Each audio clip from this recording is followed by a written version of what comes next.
이 상태에서 일단은 또 궁금한 점이 이거죠. 10년 동안 무슨 일이 벌어졌을까? 그렇죠. 저는 이제 그걸 추정을 못했어요. 준비하는 지금 시간이 좀 짧아서 나중에 좀 여유가 있으면 그것도 한번 연구해보고 싶은데요. 예, 일단 10년 사이에 무슨 일이 있었어요. 예, 그리고 나서 아마 많이들 아실 거예요. 예, 스티븐 잡스가 화려하게 복귀합니다. 90도 화려 복귀하고요. 2007년 아이폰이 출시되고 앱스토어 오픈하고 이렇게 되죠. 그래서 앱스토어 오픈할 때 앱스토어 생태계를 오픈할 때 이렇게 확실한 소프트웨어 앱스토어와 참여하는 사람들의 창의성을 믿는다 이렇게 해서 선언을 하게 됩니다. 스티븐 잡스에 관련해서는 제가 조만간 또 아마 조선 비제 칼럼을 쓰게 될 것 같아요. 그래서 아마 그거 참고해 보시면 재밌을 겁니다.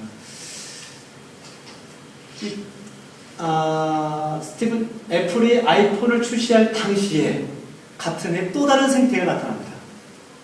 그죠? 페이스북도 그 전에 물론 창업을 했었지만 2007년도에 아주 엄청난 역사적인 의사결정을 하죠. 플랫폼을 공개하지 않습니까? F8 행사에서. 그렇죠? 그리고 나서 1년 만에 그 애플리케이션이 27,000개가 쌓이게 되죠. 그러고 나서 이것은 또 다른 제가 신문계에서 보는 건데요. 또 다른 생태계의 흥망성쇠를 보실 수가 있습니다. 2009년도에 닌텐도죠. 닌텐도의 1인당 매출은 도요타의 5배나 됐답니다. 깜짝 놀랐어요. 이 내용을 보고. 그 당시에 닌텐도의 유명한, 이름만 대도 다 아는 유명한 부장이 하는 말이 애플 참 훌륭해요. 하지만 슈퍼마리오는 없지 않느냐라고 자신감을 표명을 했었죠. 그러다가 2년 만에 올해죠. 그 닌텐도 출시한 이후에 처음으로 영업이익이 마이너스를 기록했다고 합니다. 거의 끝나가고 있죠. 그리고 SK텔레콤도 T스토어라는 생태계를 2009년도에 오픈해가지고 어디 나왔냐? 여기가 올해 13만 건의 그 참여자들 애플리케이션이 생겼고요. 또 2011년 올해죠. 진가라는 게임 업체가 페이스북의 플랫폼을 이용해서 거기서 만든 광고 수익이라는 여러 가지 상거래를 통해서 엄청난 수익을 올리고 있죠. 그리고 나서 이제 또 올해 3월달에 앱스토어를 현재 이게 어느 앱스토어지? 모르겠네요. 이게 구글인 건가? 이거 모르겠네요. 재미난 것은 이제 곧 내년에 글로벌 앱스토어, 즉 MT 애플 전선이죠. MT 애플 연합군이 앱스토어를 오픈하는 예정이라고 합니다. 전 세계 24개 통신업체 사업자들이 굉장히 빠른 속도로 진행하고 있지 않습니까? 그렇죠? 그래서 이걸 보고 저는 어떤 생각이 들었냐면요. 과거에 굉장히 좀 느리게 속도가 진행되던 굉장히 급속도로 빨라지고 있어요. 그래서 어떤 생각이 드냐면 지금 애플도 모르겠다. 즉 3, 4년 지나면 우리 LG전자가 또는 삼성전자가 못 따라잡을 이유가 없지 않느냐라는 생각이 드는 거예요. 게다가 애플 같은 경우에는 스티븐 잡스가 이제 그만두면서 굉장히 많은 변화가 예상이 되는데 굉장히 관심 있게 보고 있습니다. 나중에 제 칼럼 한번 보세요. 아무튼 그래서 제 여기서 일단 첫 번째 제가 얻었던 시사점은 뭐냐면 해볼만하다. 우리가 이미 우리 한국 업체들이 늦었지만 해볼만하다. 해볼만하다. 속도하는 전 세계에서 대한민국만큼 속도 빠른 민족이 없잖아요. 해볼만하다. 그런 생각이 좀 들었습니다. 자, 그래서 이제 에코시스템에 관련된 내용을 쭉 소개 좀 해드렸고요. 그 다음에 이제 에코시스템하고 CSR이라는 주제로 한번 좀 연결을 해보겠습니다. CSR, 기업의 사회적 책임. 물론 제목은 제가 CSV를 언급했지만 일단 이 파트부터 시작을 해보죠. CSR. 에코시스템과 CSR하고 접점 지역을 어디서 찾을 수 있겠느냐는 거죠. 네. 먼저 제가 마이클 포터가 전략의 대가라고 얘기하는 하버드 비스쿨의 마이클 포터 교수가 어느 조찬에 가서 CEO들 앞에 놓고 강의하는 모습이 있습니다. 49초인데요. 굉장히 열내면서 막 강의를 해요. 왜 그런지 한번 잠깐 들어보십시오. 뭐 영어로 얘기하지만 자막도 없지만 느낌은 아실 수가 있습니다.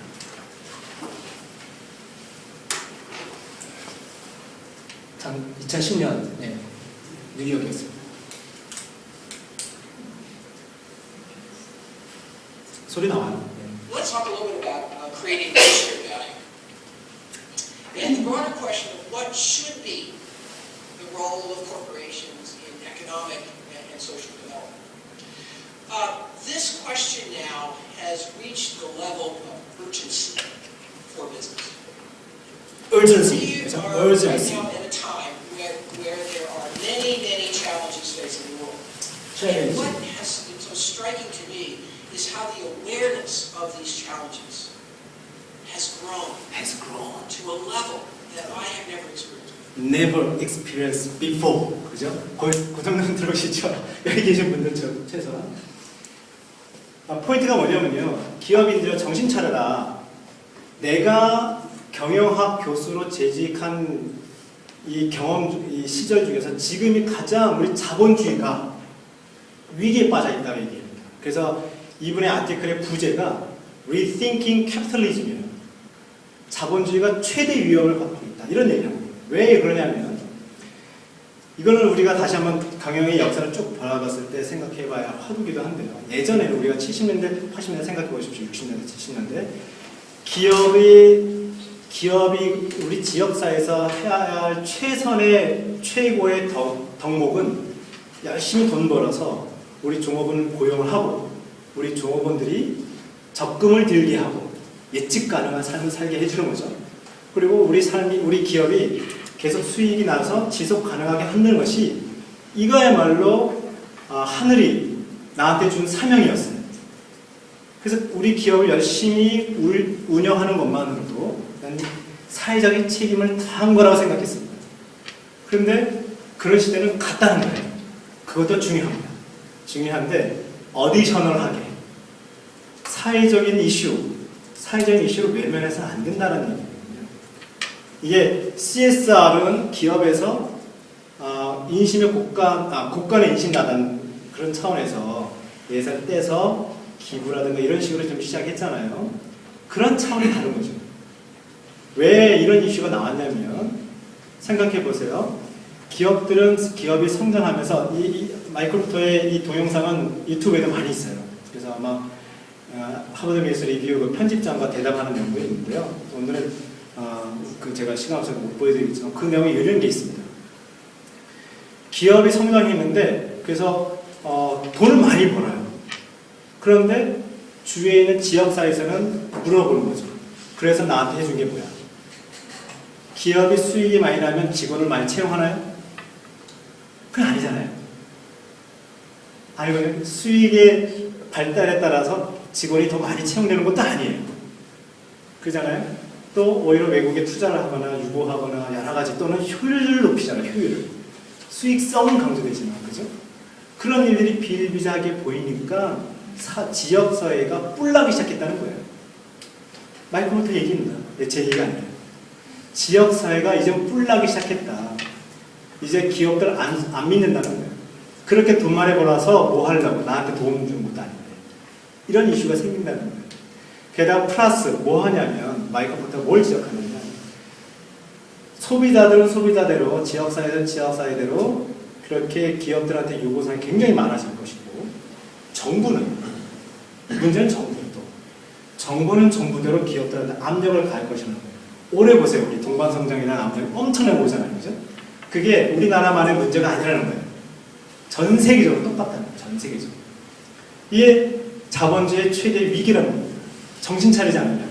예전에는 아까 말씀드린 것처럼 자기만 열심히 기업 경영을 잘하면 됐지라는 했다가는 큰일 난다는 거죠.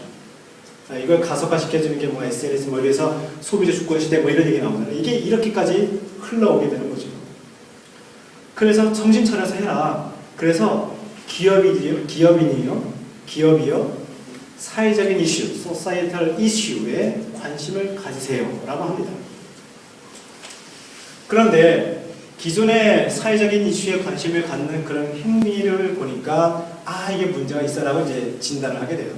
그래서 반응적이냐 전략적이냐 이런 이슈가 나옵니다. 지네릭은 이쪽은 이런 거죠. 뭐 누구나 다 하는 차별화 없는 그런 사회적 책임 활동, 기부금을 내요. 그래서 연말 연시에 뭐 그런 행사들 있지 않습니까? 자원봉사 활동 이런 것들을 내가 아닐지라도 꼭 내가 아니다 할 수 있는 그런 것들이 다 해당되는 거죠.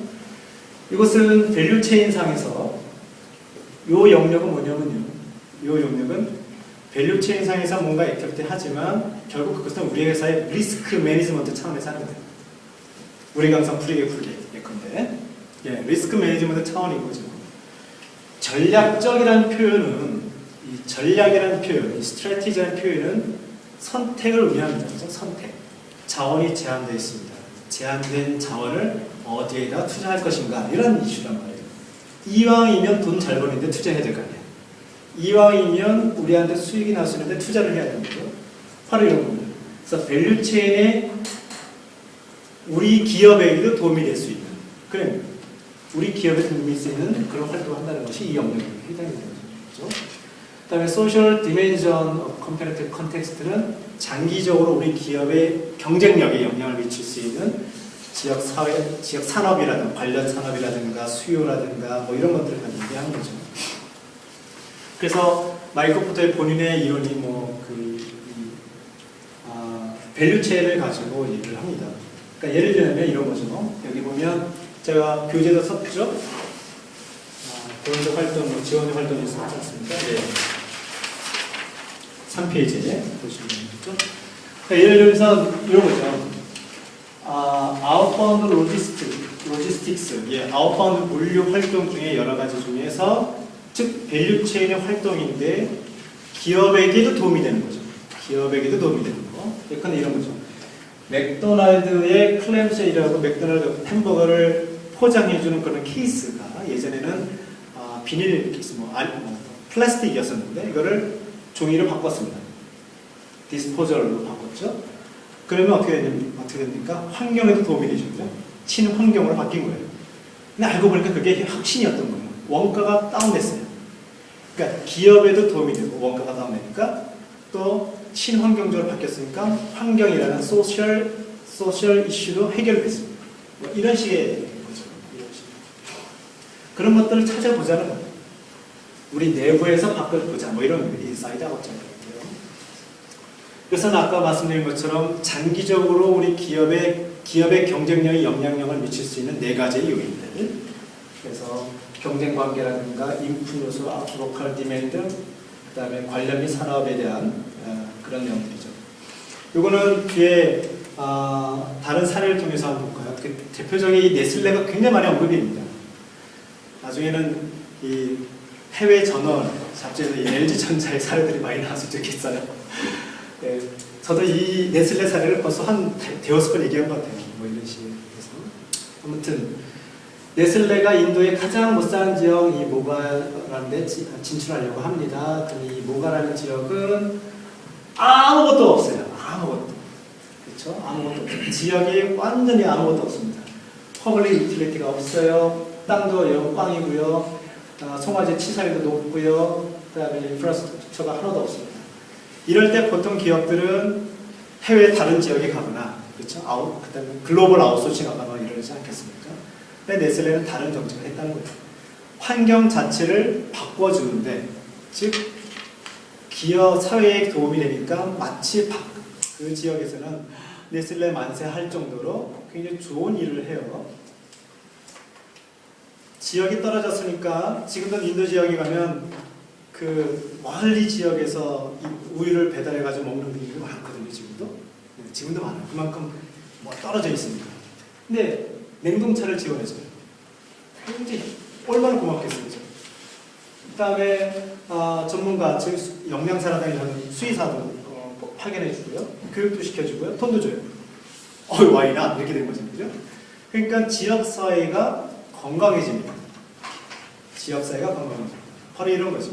그래서 선순환 고리가 돼서, 물론 투자가 됐죠. 이 자체가 투자죠. 선순환 고리가 돼서 농가도 굉장히 많이 늘어났고요. 우유 생산도 좋아졌고요. 이 지역 자체가 네슬레 상품을 굉장히 많이 구매해주는 부자 동네가 되어버렸습니다. 뭐 이런 선순환 고리를 찾는 거죠.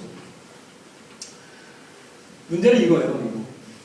그러니까 전에는 이런 말씀까지는 드리지 않았는데 이때 네슬레가 한 이 행동은 기업에서, 그러니까 지역사회 입장에서는 CSR이었을 거예요. 지역사회에서 바라봤을 거예요. 하지만 기업 입장에서는 투자입니다. 그렇지 않나요? 이건 투자 활동이에요. CSR 활동이 아니라. 그럼 관점이 제가, 그러니까 이 관점을 좀 달리 해야 된다면 투자죠, 투자. 그래서 CSR 역시 투자로 생각해야 된다는 게 제가 드리고 싶은 논지입니다. CSR을 투자를 해야 돼요. 투자를 한다면 반대급부가 있어야 돼요. 리턴 온 인베스트먼트, ROI가 있어야 돼요. 이걸 생각해야 되는 거죠. 아무튼